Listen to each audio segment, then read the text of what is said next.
Alhamdulillahi Rabbil Alamin, wassalatu wassalamu ala rasulina al-karim wa ala alihi wa sahbihi ajma'in. Subhanaka la ilma lana illa ma'alamtana innaka antal alimul hakim.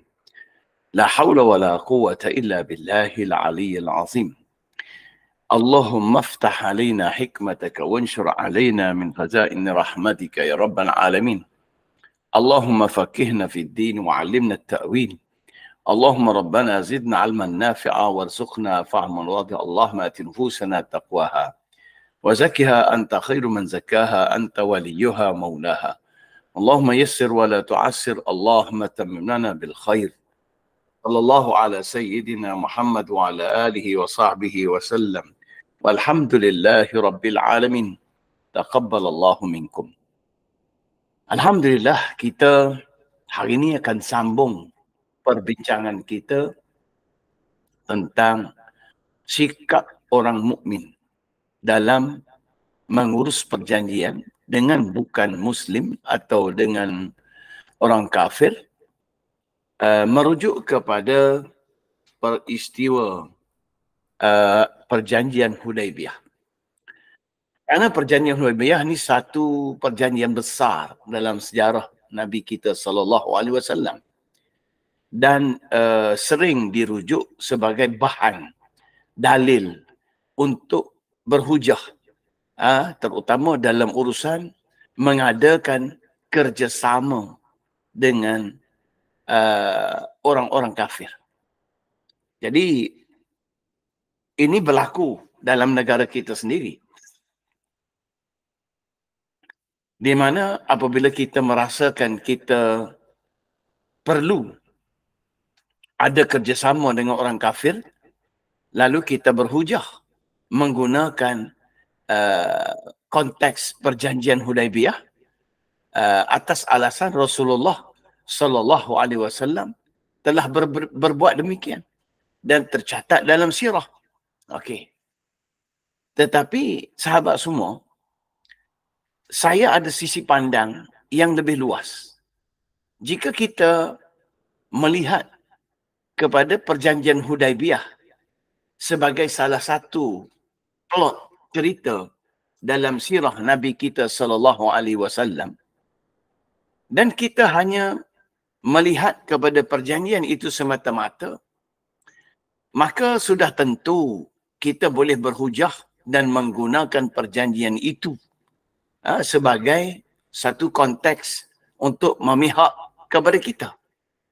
Sedangkan kita lupa, kerana kita sepatutnya tidak boleh melihat dari sudut pendalilan atau hujah hanya semata-mata dalam konteks ataupun atas butiran perjanjian itu semata-mata.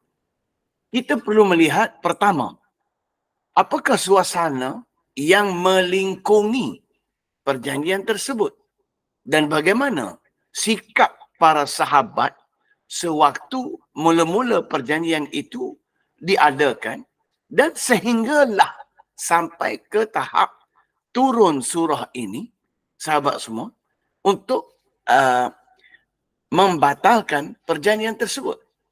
Jadi sebab itu yang pertama. Yang kedua, kita kena lihat dalam kita nak merujuk kepada apa-apa yang berlaku di zaman Makkah, di zaman Makkah dalam sirah Nabi kita sallallahu alaihi wasallam, kita tidak boleh melihat ia secara terpisah dengan zaman Madinah. Kerana Islam itu telah dirangkum oleh Allah sebagai al-yauma akmaltu lakum. Hari ini aku telah sempurnakan bagi kamu dinakum, agama kamu. Maksudnya cara hidup kamu dia sudah komplit. Jadi kalimah akmaltu lakum tu dan wa atmamtu alaikum ni'mati, kalimah dua perkataan ni penting. Akmaltu lakum dinakum, aku telah sempurnakan untuk kamu agama kamu, sebagai satu pemberitahuan bahawa dia mesti dilihat secara berkembang. Madinah dan Makkah, zaman Madaniyah, zaman Makkiyah perlu diadun secara sekali. Jadi artinya, kerana Islam itu sudah sempurna, Islam itu tidak akan kembali semula, restart Semula Islam tidak restart, tuan-tuan. Saya nak faham sungguh-sungguh. Islam tidak restart kembali zaman Mekah. Lepas tu nak balik zaman Madinah semula. No. Islam sudah al-yawma akmaltu lakum. Jadi kita mesti mengurus Islam itu dalam konteks Allah telah mengatakan ia telah sempurna. Ia telah sempurna. Ya, tuan-tuan sekalian. Ia telah sempurna dan ia perlu dilakukan dalam bentuk lengkap begitu. Sebab itu Allah mengatakan al-yawma akmaltu lakum dinakum. Aku telah sempurnakan bagi kamu cara hidup kamu. Wa atmamtu alaikum ni'mati. Dan aku telah lengkapkan kepada kamu nikmat aku. Dan yang ketiga, wa raditu lakumul islama. Dan aku telah hanya redha Islam yang sempurna itu dinan sebagai cara hidup. Jadi kalau sahabat tengok kepada ayat tersebut pun sahabat akan faham betapa sebenarnya kita sering salah angle. Salah angle. Tuan-tuan sekalian, dalam memandang ayat-ayat Allah. Dalam melihat kepada ayat-ayat Allah. Jadi sahabat semua, di sini cuba sahabat tengok kepada surah Al-Ma'idah ini. Saya tunjukkan kepada sahabat ayat ini. Cuba sahabat tengok. Ya. Baik. Dan apabila Allah Ta'ala sebut begitu, ayat ini disebut dalam konteks yang lebih detail, yang lebih lengkap, iaitu ketika menentukan benda yang halal, benda yang haram. Maksudnya sampai hal apa ni Allah Ta'ala sebut dalam ayat yang kita sedang baca ni. Ya, Allah sebut kepada kita mengenai perkara-perkara yang berkait dengan halal dan haram dalam Islam. Sembelihan, binatang boleh makan, binatang tak boleh makan. Maka Allah Ta'ala pun sebut, ini ayat yang saya baca lagi. Dalam ayat yang kita sebut al-yawma akmaltu lakum itu, tuan-tuan sekalian, ya, Allah Ta'ala kata al-yawma, sebelum tu ya'isal ladzina kafaru min dinikum.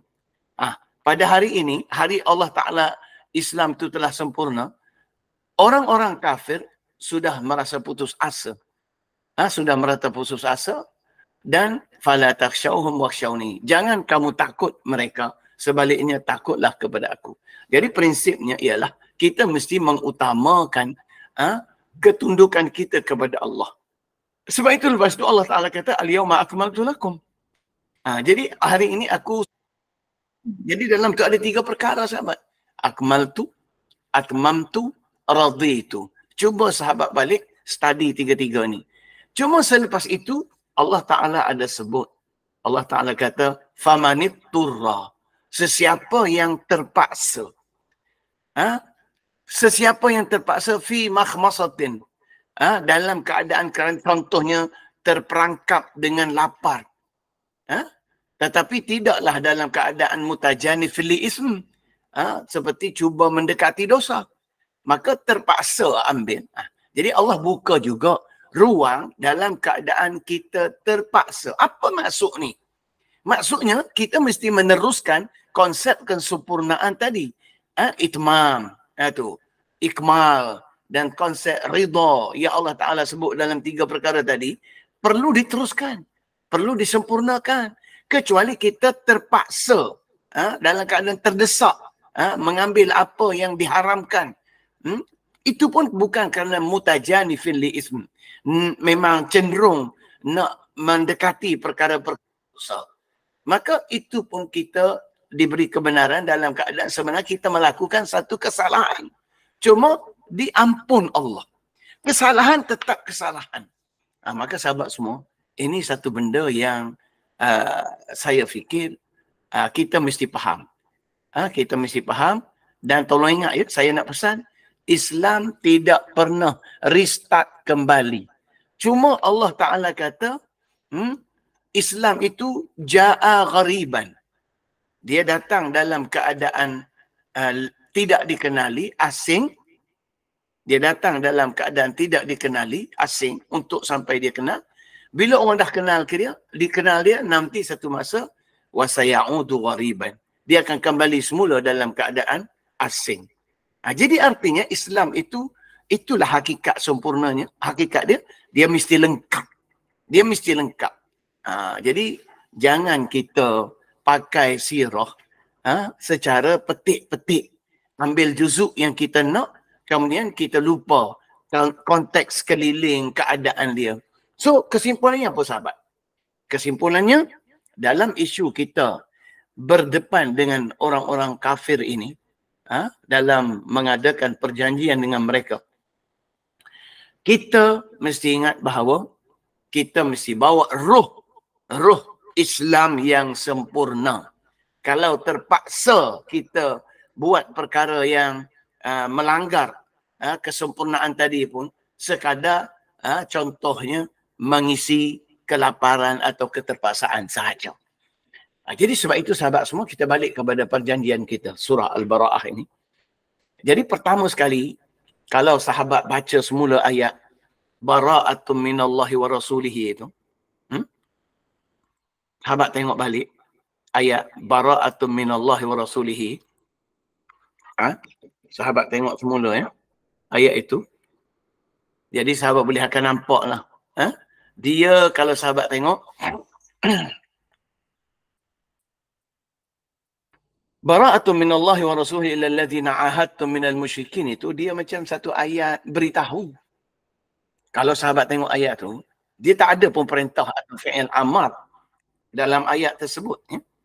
Dalam ayat tersebut tak ada pun perintah atau fi'il amar yang menunjukkan suruh buat. Jadi kenapa begitu? Kenapa begitu? Kenapa tak kata putuskanlah perjanjian dengan orang-orang musyrikin yang kamu telah buat sebelum ini? Kenapa tak kata begitu direct? Kenapa dia datang dalam bentuk pemberitahuan, khabari, bukan dalam bentuk insya'i dengan cara menggunakan fi'il amar dan sebagainya? Sahabat semua, sebab ini adalah deklarasi yang memberitahu bahawa ia suatu keputusan muktamad yang menjadi satu asas ataupun sikap dasar yang akan kekal sampai bila-bila. Itu maksud dia. Maknanya dia tidak terhad hanya kepada masa disuruh atau diperintah. Jadi atas dasar itulah ulama mengatakan, ya, apabila arahan supaya pembatalan itu dibuat, ya, dia adalah daripada Allah Subhanahu Wa Taala dan Nabi pula sebagai pihak pelaksanaan, pihak pelaksana dengan izin Allah Subhanahu Wa Taala, maka dia orang-orang musyrikin pula adalah pihak yang disuruh supaya kita sampaikan pesanan ini. Maka ayat ini dia merupakan suatu perintah ataupun suatu pemberitahuan supaya kita laksanakan pembatalan tersebut, dan pembatalan itu bukanlah suatu kelemahan atau suatu keaiban kepada kita orang Islam. Itu maksud apa yang ada di sebalik lafaz tersebut.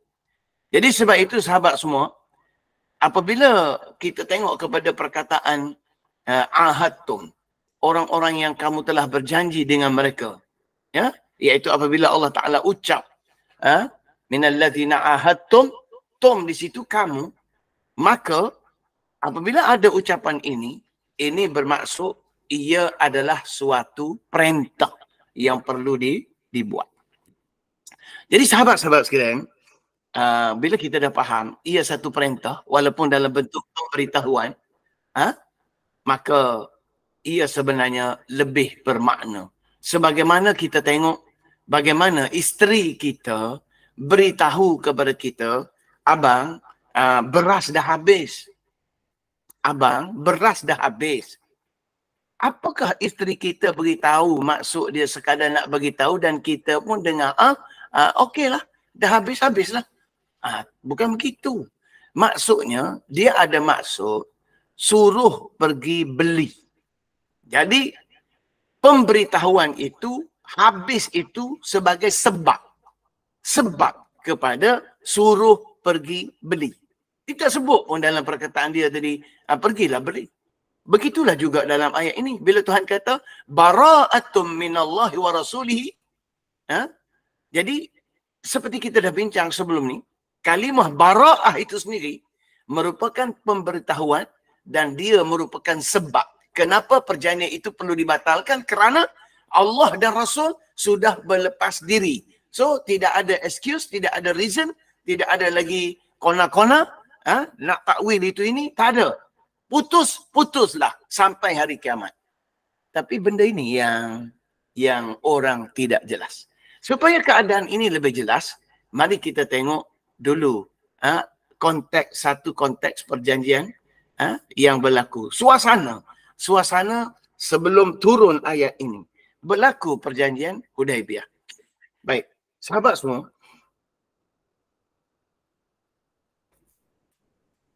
Kalau sahabat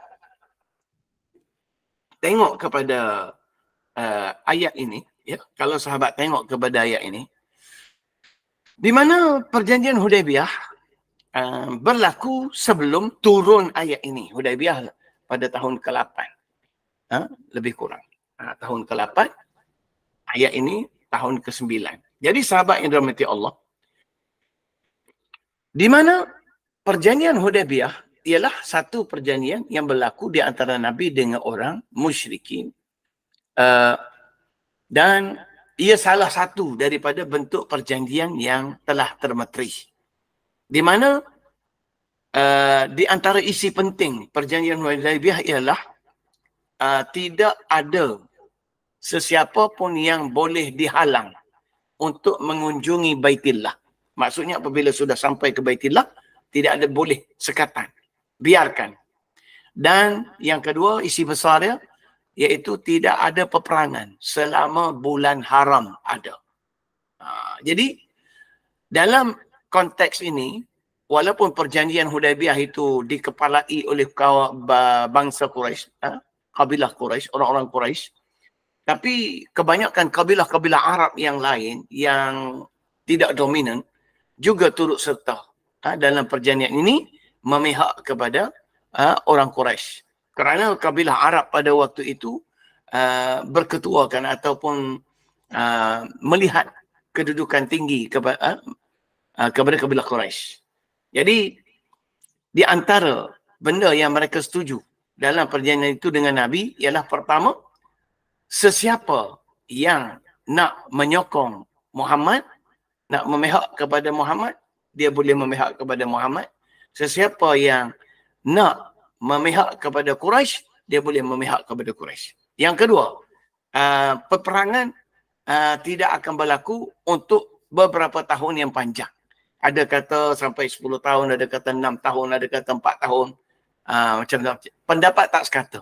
Yang penting tempohnya panjang. Di mana di dalam tempoh itu, manusia selamat, aman.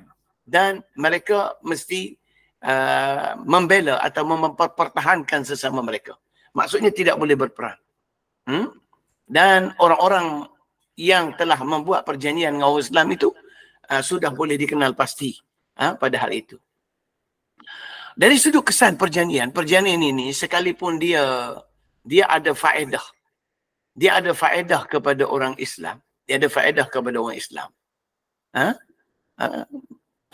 Maknanya ada untung untuk orang Islam dalam berdepan dengan orang kafir, tetapi dia juga perjanjian ini juga ada untung kepada orang kafir musyrikin Makkah untuk mendapat hak atau apa-apa tuntutan ke atas orang Islam. Jadi masing-masing ada bahagianlah. Dan benda yang paling penting sahabat, sebelum pembukaan kota Mekah, perjanjian ini memangkah kelihatan menguntungkan orang Islam. Menguntungkan orang Islam. Perjanjian ini pada peringkat sebelum pembukaan kota Mekah. Tetapi apabila pembukaan kota Mekah telah berlaku pada tahun ke-9, perjanjian ini masih berterusan, masih berkuat kuasa. Maka di waktu itu kelihatan orang kafir mendapat advantage dan keuntungan yang lebih daripada perjanjian tersebut. Tu sahabat-sahabat semua. Jadi itulah benda yang paling penting, dan ada di antara bentuk-bentuk perjanjian tadi yang masih berterusan untuk tempoh yang tidak pasti. Tapi ada yang dalam tempoh yang pasti. Jadi sahabat semua, di sini kita nak tunjuk bahawa ada sedikit perubahan. Maksudnya kita orang Islam ni kena ambil kira satu-satu perjanjian itu dari satu masa ke satu masa, kena nilai balik. Bukan kita terus setia dengan bentuk perjanjian yang kita pegang itu. Sebab itu sebelum pembukaan kota Mekah, iaitu sebelum Mekah jatuh ke tangan orang Islam, memanglah perjanjian tadi menguntungkan orang Islam untuk pergi ke Mekah, untuk berbuat haji dan sebagainya. Tetapi sesudah perjanjian taklukan kota Mekah, pembukaan kota Mekah itu berlaku, maka di waktu itu keperluan kepada perjanjian itu tidak begitu penting lah, tidak begitu tinggi. Lagi-lagi apabila perjanjian itu menyebabkan terhalangnya dakwah kepada orang-orang kafir. Dan yang paling jelas, terhalangnya perang ke atas mereka. Sebab perang ini penting, terutama kepada mereka yang degil, mereka yang tidak bersetuju dengan dakwah Rasulullah sallallahu alaihi wasallam. Jadi sebab itu sahabat sekalian, dalam perkara-perkara seperti ini kita kena faham. Ini yang saya sebut tadi, kedudukan perjanjian itu menguntungkan Islam atau tidak. Jadi sahabat semua, dengan sebab itu kita kena faham, apabila perjanjian-perjanjian seperti ini dilihat tidak menguntungkan Islam, maka orang Islam tidak perlu komit. Dan Allah Ta'ala sendiri ajar kita, kalau perlu batalkanlah. Itu dia. Sebab sebenarnya orang kafir ini, walaupun ada perjanjian sekalipun, mereka tidak patuh hakikatnya. Mereka terus dalam keadaan berusaha mencabar Allah. Dan yang paling basic, semasa kita sebut di awal ayat itu, kita jumpa ada syirik. Mereka tidak pernah diam untuk mencabar Allah, dan kadang-kadang mereka mengisytiharkan penentangan kepada Allah Subhanahu Wa Taala. Jadi sebab itu, sahabat-sahabat sekalian, perjanjian seperti ini perlu kita ambil pot ataupun fikir balik, sahabat-sahabat semua. Baik. Contoh yang paling jelas, apa yang berlaku sahabat semua? Di antara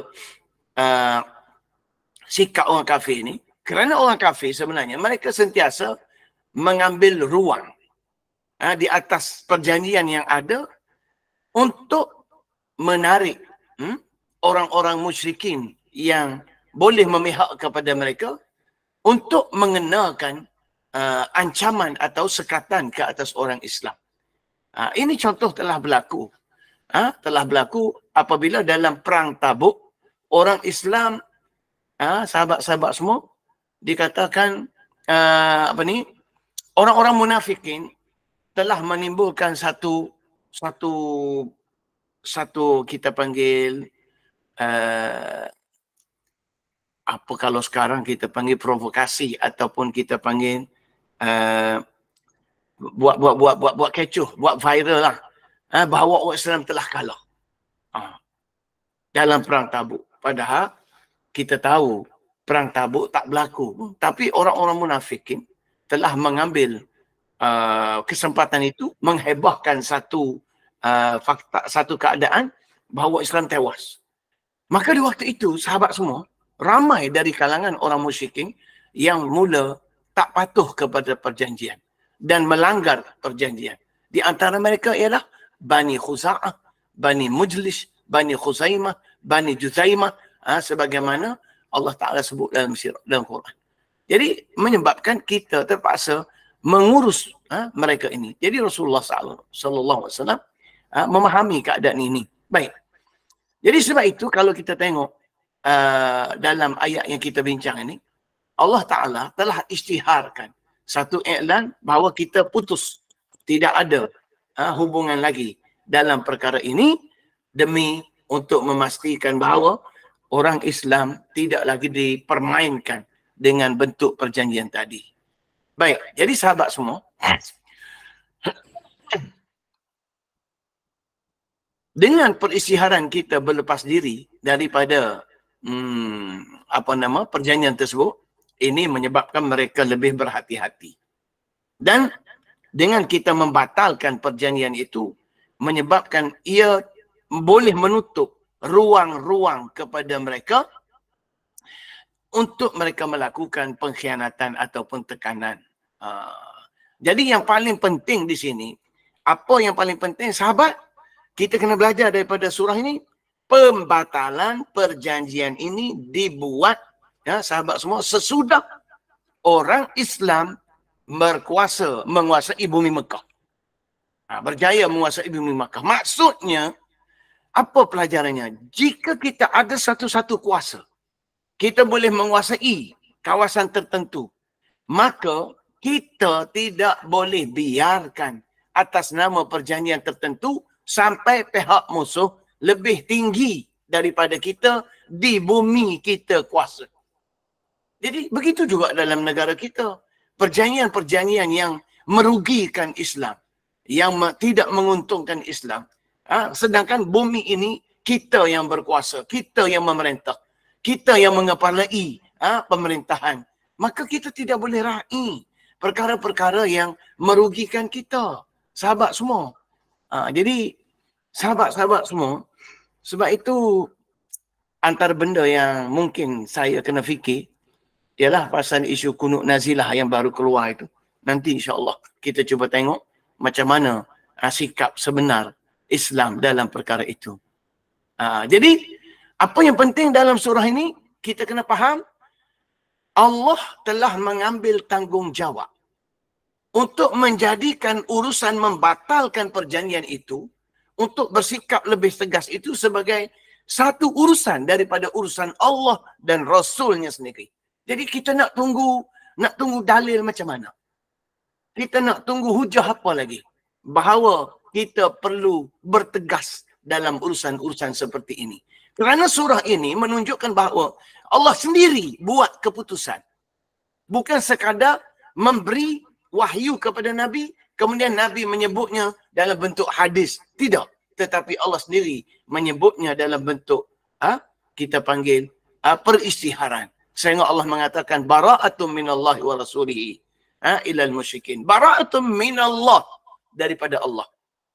Jadi sahabat-sahabat semua, ini menunjukkan bahawa apa-apa perjanjian yang kita buat, Allah Ta'ala mengambil tanggungjawab dan memerhatikannya demi untuk menunjukkan Islam itu perlu diberi kedudukan yang lebih tinggi. Baik.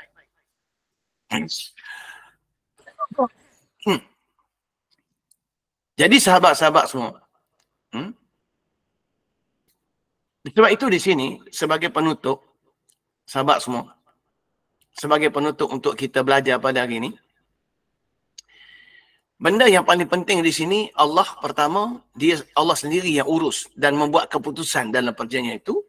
Dan yang kedua, perjanjian ini dianggap perjanjian yang kamu buat. Maksudnya, nak tunjuk bahawa apa-apa perjanjian yang dibuat oleh Nabi SAW, dia merupakan satu kemestian, satu kepatuhan bagi orang Islam. Jadi dia walaupun Nabi buat bagi pihak mereka, tapi sebenarnya dia berada pada kedudukan seperti mereka sendiri yang mengikat perjanjian itu. Sebab itu Allah Ta'ala kata, allazina ahadtum, yang kamu buat.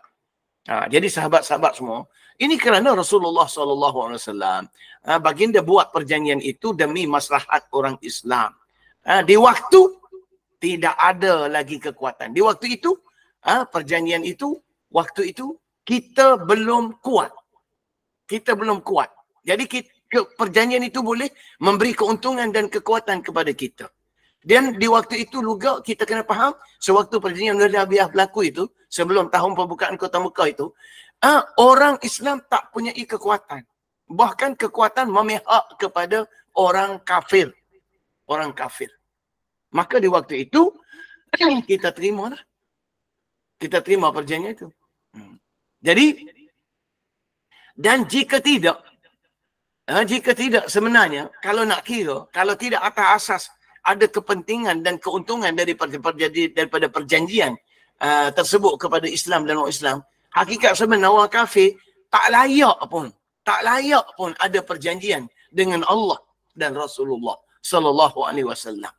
Jadi sebab itu kalimah bara'ah itu mengandungi makna mereka sebenarnya tak layak pun. Sebab itu dia bara'ah itu bukan bermakna kita memungkir janji, tidak. Tapi sebenarnya satu perbuatan kembali kepada basic, back to basic. Maknanya kembali semula kepada basic, sebenarnya tak perlu ada perjanjian.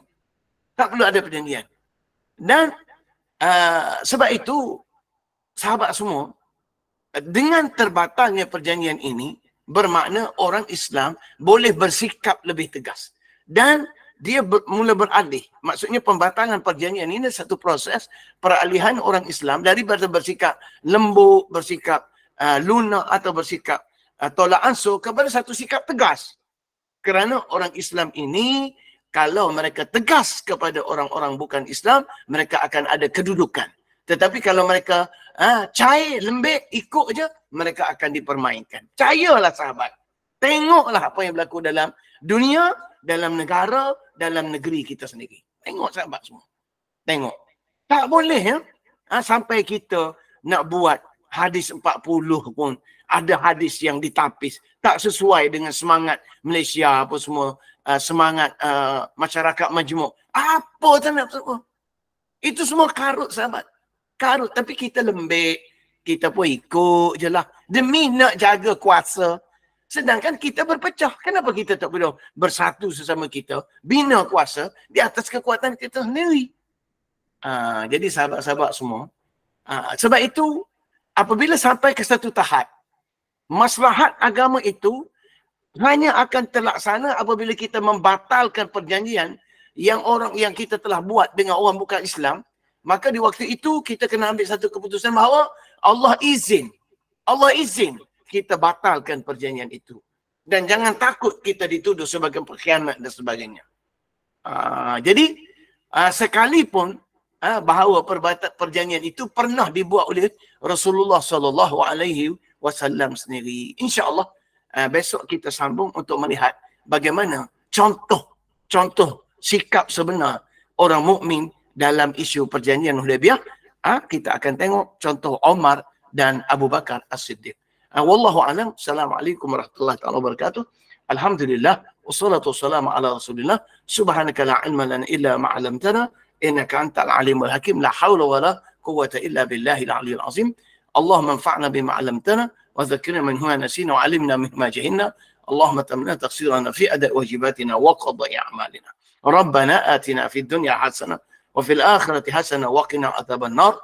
Wa sallallahu ala sayyidina Muhammad wa ala alihi wa sahbihi wasallam. Alhamdulillahi rabbil alamin. Taqabbalallahu minkum. Jazakallahu khair Ustaz. Amin, amin. Alhamdulillah. Terima kasih semua, terima kasih. Terima kasih Ustaz. Sama-sama. InsyaAllah.